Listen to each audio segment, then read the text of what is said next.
యెషయా గ్రంథము 57వ అధ్యాయము. నీతిమంతులు నశించుట చూచి ఎవరునూ దానిని మనస్సున పెట్టరు. భక్తులైన వారు తీసుకొని పోబడుచున్నారు. కీడు చూడకుండా నీతిమంతులు కొనిపోబడుచున్నారని ఎవనికిని తోచదు. వారు విశ్రాంతిలో ప్రవేశించుచున్నారు. తమకు సూటిగానున్న మార్గమున నడచువారు తమ పడకల మీద పరుండి విశ్రమించుచున్నారు. మంత్రప్రయోగపు కొడుకులారా, వ్యభిచార సంతానమా, వేశ్యా సంతానమా, మీరిక్కడికి రండి. మీరెవని ఎగతాళి చేయుచున్నారు? ఎవని చూచి నోరు తెరచి నాలుక చాచుచున్నారు? మీరు తిరుగుబాటు చేయువారును అబద్ధికులును కారా?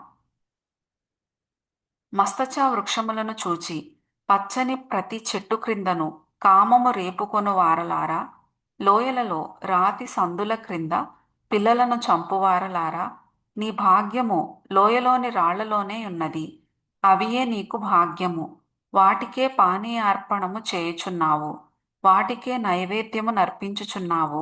ఇవన్నీయు జరుగగా నేను ఊరకుండదగునా? ఉన్నతమైన మహాపర్వతము మీద నీ పరుపు వేసికొంటివి. బలి అర్పించుటకు అక్కడికే ఎక్కితివి.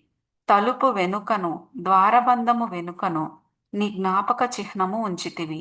నాకు మరుగై బట్టలు తీసి మంచమెక్కితివి. నీ పరుపు వెడల్పు చేసుకొని నీ పక్షముగా వారితో నిబంధన చేసితివి. నీవు వారి మంచము కనబడిన చోట దాని ప్రేమించితివి. నీవు తైలము తీసుకొని రాజునొద్దకు పోతివి. పరిమళ ద్రవ్యములను విస్తారముగా తీసుకొని నీ రాయబారులను దూరమునకు పంపితివి. పాతాళమంత లోతుగా నీవు లొంగితివి. నీ దూర ప్రయాణము చేత నీవు ప్రయాసపడినను అది అసాధ్యమని నీవు అనుకొనలేదు. నీవు బలము తెచ్చుకొంటివి గనుక నీవు సొమ్మసిల్లలేదు. ఎవనికి జడిసి భయపడినందున ఆ సంగతి మనస్కరింపకపోతివి. నీవు కల్లలాడి నన్ను జ్ఞాపకము చేసి కొనకపోతివి. బహుకాలము నుండి నేను మౌనముగా నుండినందుననే గదా నీవు నాకు భయపడుటలేదు. నీ నీతి ఎంతో నేను తెలియజేసెదను. నీ క్రియలు నీకు నిష్ప్రయోజనములగును. నీవు మొర్రపెట్టునప్పుడు నీ విగ్రహముల గుంపు నిన్ను తప్పించునేమో. గాలి వాటినన్నిటినీ ఎగరగొట్టును గదా. ఒకడు ఊపిరి విడిచిన మాత్రమున అవి అన్నీయూ కొట్టుకొని పోవును. నన్ను నమ్ముకొను వారు దేశమును స్వతంత్రించుకొందురు. నా పరిశుద్ధ పర్వతమును స్వాధీనపరచుకొందురు. ఎత్తుచేయుడి, ఎత్తుచేయుడి, త్రోవను సిద్ధపరచుడి. అడ్డుచేయు దానిని నా జనుల మార్గములో నుండి తీసివేయుడి అని ఆయన ఆజ్ఞ ఇచ్చుచున్నాడు.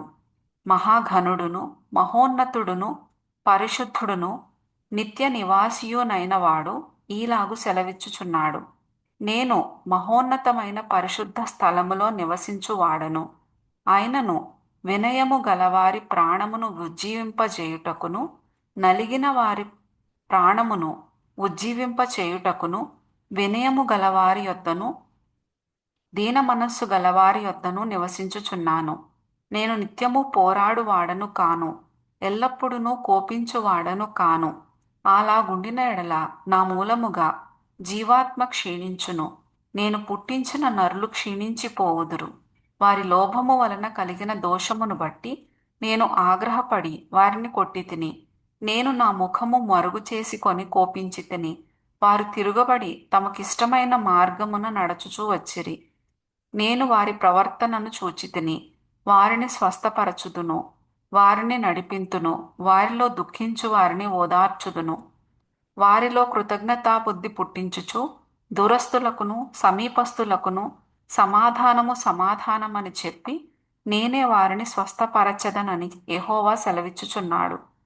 భక్తిహీనులు కదలుచున్న సముద్రము వంటివారు. అది నిమ్మలింపనేరదు. దాని జలములు బురదను మైలను పైకి వేయును. దుష్టులకు నెమ్మది ఉండదని నా దేవుడు సెలవిచ్చుచున్నాడు.